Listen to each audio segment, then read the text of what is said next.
välierissä 7.24.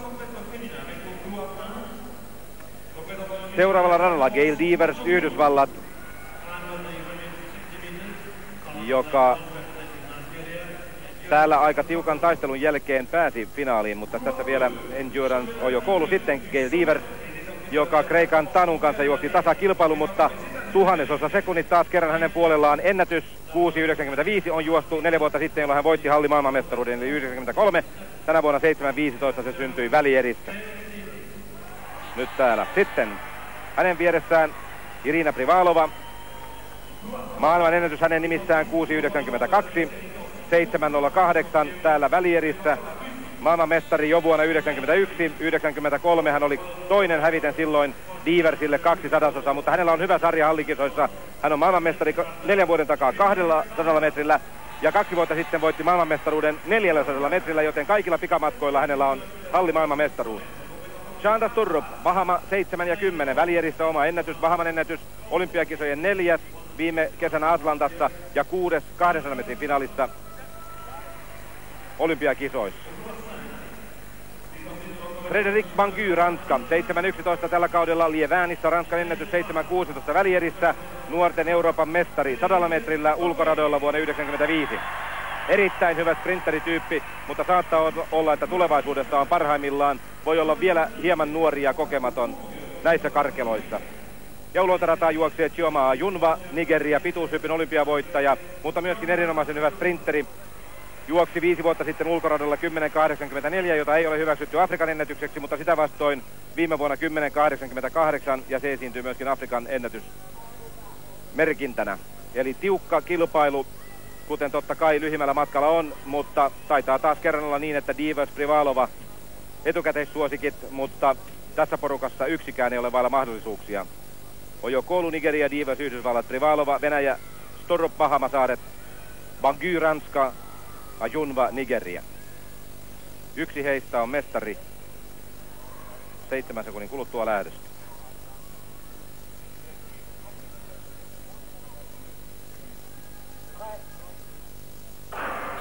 Ja tiukasti lähtee sisäradan Ojokoulu, taisi olla Vilppilässä nimenomaan hänen toimestaan. Ainakin minusta näytti siltä, että juuri hän oli se, joka hieman aavisti ja hidastus tukee sitä väittämään, mutta myös 5. radan Bangui kyttäsi kyllä aika nopeata reaktiota, mutta Vilppilästä menee tälle naiselle Ojokoulu. Ja kuularingista sen verran, että siellä on myöskin Alexander Bakac parantanut. Hän työnsi toisellaan 20.68 ja yksi uusi 20 metrin ylittäjä. Corrado Fantini, Italia 20.02. Uusi yritys. Mestarisuosikki Gail Devers, toinen mestarisuosikki Irina Privalova.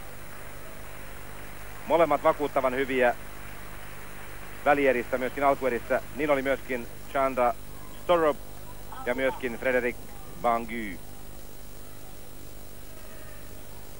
Chioma Ajunva, nykyisin Saksassa pituushyppyä harjoitteleva Erik Drexlerin oppia käyvä pituushyppäjä, myös erinomaisen nopea pikapinkoja. 7.12 välierissä oma ennätys. Ojokoulu, Devers, Privalova, Sturrup, Bangui, Ajunva.